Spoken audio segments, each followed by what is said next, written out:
Dari lantai 2 Gedung Serambi Indonesia Tanjung Permai di Batas Kota. Assalamualaikum Syadaralun, senang sekali saya Tia Andalusia kembali hadir untuk Anda. Dan kali ini Syadaralun kita bakal berbincang-bincang dalam talkshow interaktif bersama Biro Keistimewaan dan Kesejahteraan Rakyat atau Biro Isra Setda Aceh. Nah Syadaralun, tema kita hari ini adalah membangun keluarga Samara. Dan Syadaralun sudah hadir di studio Serambi FM narasumber kita. Yang pertama ada Ibu Dr. Insinyur Diah Erti Idawati MT, Ketua Badan Kemakmuran Majelis Taklim atau BKMT Aceh. Assalamualaikum Bu Diah. Waalaikumsalam. Iya, assalamualaikum Bu Diah dan selamat kembali lagi ke studio Serambi FM. Iya. Ibu, semoga hari ini bisa memberikan informasi yang luar biasa untuk Syadaralun. Ibu sehat ya? Alhamdulillah. Alhamdulillah. Oke, kemudian yang kedua narasumber kita ada Ibu Dr. Anda Hajah Rosma Wardani SHMH yang merupakan Ketua Mahkamah Syariah Aceh. Maksud kami Ketua Mahkamah Syariah Aceh. Oke, Syariah Aceh. Baik. Assalamualaikum Ibu Rosma. Waalaikumsalam warahmatullahi wabarakatuh. Apa kabar Ibu? Baik. Sehat Ibu? Sehat. Terima kasih sudah datang ke studio Serambi FM Bu ya.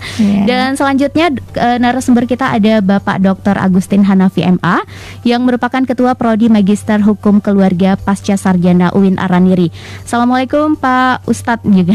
Waalaikumsalam warahmatullahi wabarakatuh. Iya Pak Ustadz, terima kasih sudah datang ke studio Serambi FM ya. Mudah-mudahan hari ini bisa memberikan ilmu yang luar biasa untuk Syadaralun. Apalagi ini temanya menarik sekali, yaitu membangun keluarga Samara gitu ya.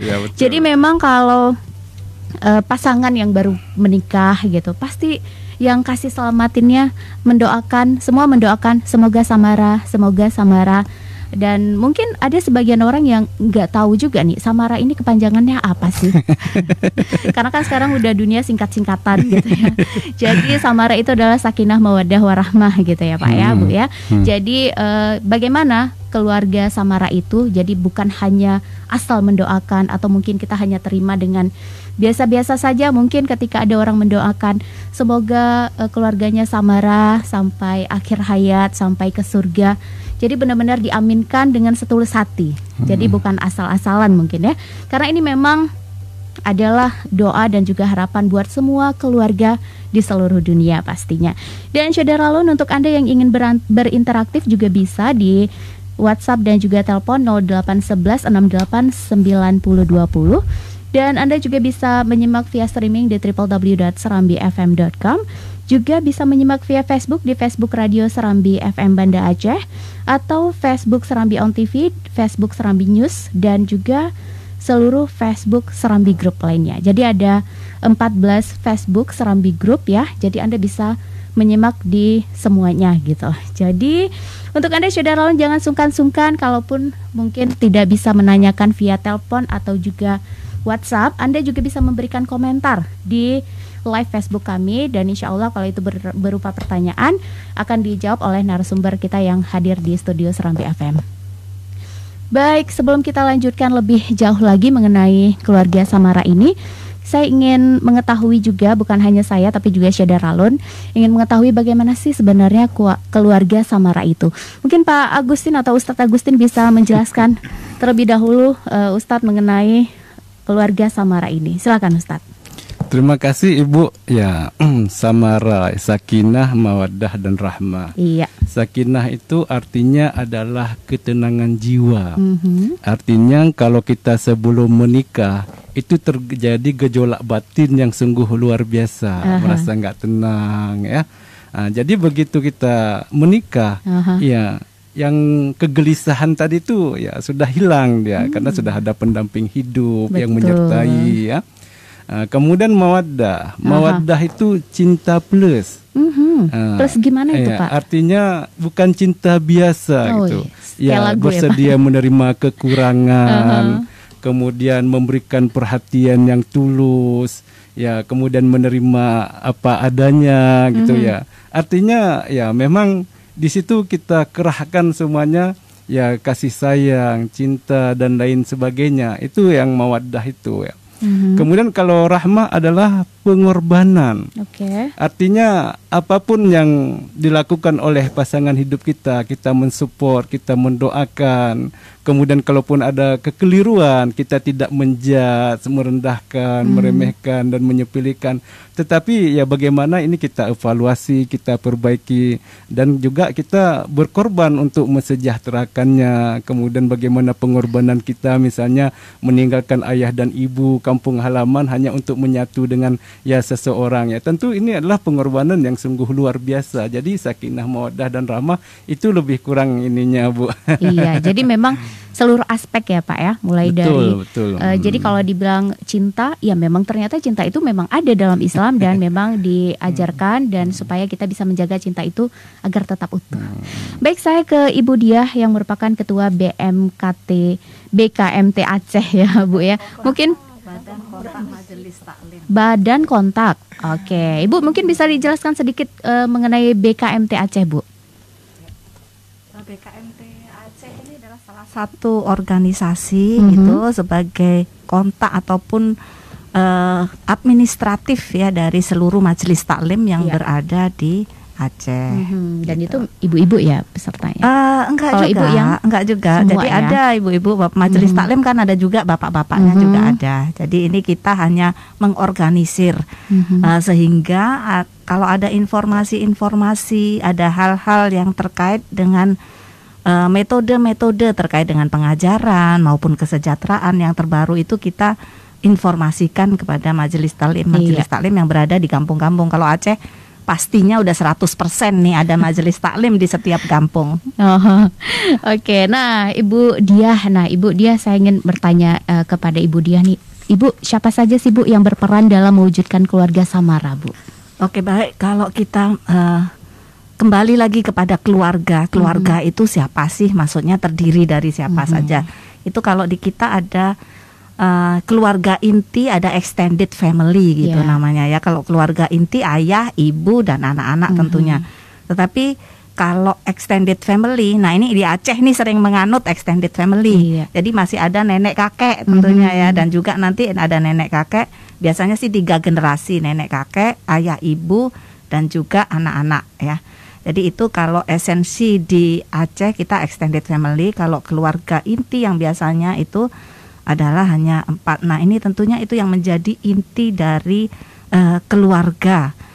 Sehingga tadi disampaikan oleh Pak Ustadz tadi bagaimana harus keluarga yang samara itu membawa nantinya ke kesejahteraan ya, lahir maupun batin.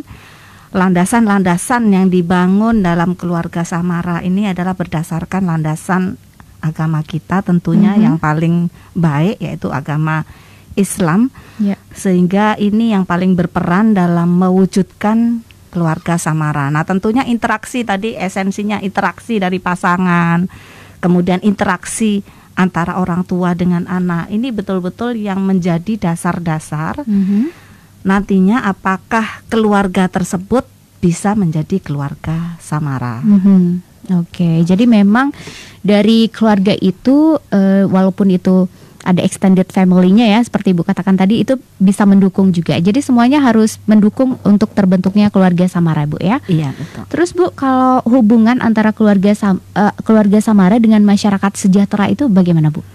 Ya baik, jadi kalau kembali ke fungsi keluarga, sebetulnya ada 8 fungsi nih yang dikembangkan. Kalau ada dari BKKBN juga mengembangkan ini ada dalam keluarga muslim dan masyarakat modern ini ada 8 fungsi.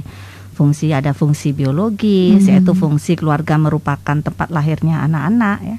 Kemudian fungsi afeksi tadi dikatakan bahwa keluarga merupakan tempat terjadinya hubungan sosial ataupun kemesraan berkasih sayang gitu ya di dalam keluarga. Kalau kemarin itu galau, setelah berkeluarga ini tenang gitu ya. Udah ada tempat mencurahkan kasih sayang. Kemudian keluarga juga punya fungsi sosialisasi, fungsi dalam membentuk kepribadian anak kita. Dan ada fungsi pendidikan juga di situ di dalam keluarga.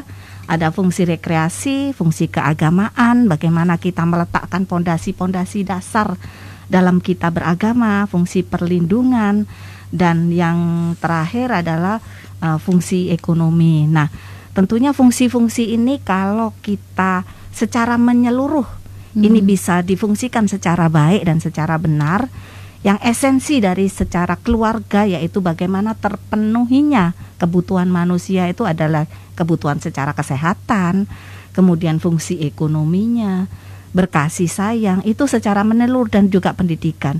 Nah, sebetulnya ini nyambung antara bagaimana fungsi sejahtera yang kita sampaikan, apalagi kalau Aceh Hebat itu memang tujuannya membuat Aceh sejahtera. Sebetulnya nyambung dengan esensi dari keislaman, fungsi-fungsi keluarga secara keislaman. Jadi di situ juga fungsi ekonominya juga tentunya dibahas juga di dalam salah satu fungsi untuk keluarga samara itu, karena kalau tentunya tidak tercukupi sejahtera secara ekonomi juga bisa menjadi sumber masalah juga. Iya benar, karena memang sebenarnya kalau sudah terbentuk keluarga itu artinya semua halangan dan rintangan juga pasti ada, dan bagaimana caranya kita bisa mempertahankan keluarga samara itu ya. Dan tentunya ini juga bakal lama juga nih kita bahas 1 jam ini ya Pak ya, Ibu ya. Jadi memang keluarga samara ini sangat penting, apalagi untuk membentuk keluarga yang sejahtera, apalagi di Aceh. Baik, saya ke Ibu Hajah Rosmawardani yang merupakan Ketua Mahkamah Syariah Aceh, Bu ya. Nah ini kalau mahkamah, kalau misalnya MS Aceh ini kan memang udah ya gimana gitu ya, banyak Bu ya kasus perceraian juga Bu ya. Waduh, lembur Bu ya. Lumbungnya ini dari lumbungnya. Iya, ini luar biasa nih Bu. Makanya saya mau bertanya juga ke Ibu Rosma. Nah, Ibu, prasyarat apa saja sih Bu yang bisa kita bentuk untuk membentuk keluarga samara? Ya, baik. Terima kasih. Bismillahirrahmanirrahim. Ini yang ditanyakan apa prasyaratnya dulu apa untuk bisa terbentuknya keluarga samara. Betul. Kita kembali lagi kepada anjuran Rasulullah, bagaimana seorang pemuda atau pemudi dianjurkan untuk menikah. Terus ada al-ba'ah. Al-ba'ah itu kemampuan. Kemampuan itu banyak yang menafsirkan ya, mampu menikah maka menikah, kalau tidak mampu menikah ya berpuasa, kan seperti itu. Tapi banyak yang hanya menafsirkan satu-satu. Umur sudah mampu. Kalau sekarang undang-undang menyuruh menikah itu umur 19 tahun. Kan begitu laki-laki dan perempuan, undang-undang perubahan undang-undang perkawinan kita.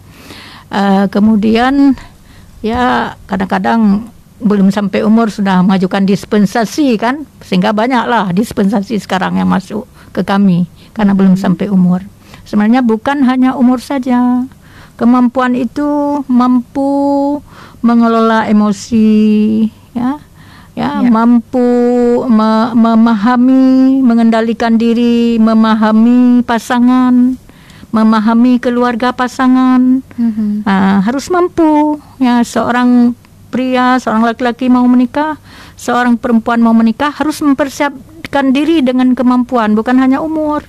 Ada juga umurnya belum dewasa tapi mampu mengelola rumah tangga, karena sudah ada persiapan sebelum menikah. Betul. Tapi sekarang masyarakat kita mana ada mempersiapkan anaknya untuk menikah? Tidak ada tahu pun mungkin masyarakat umumnya ya, mungkin sebagian kecil yang tahu terhadap menyusun visi misi keluarga.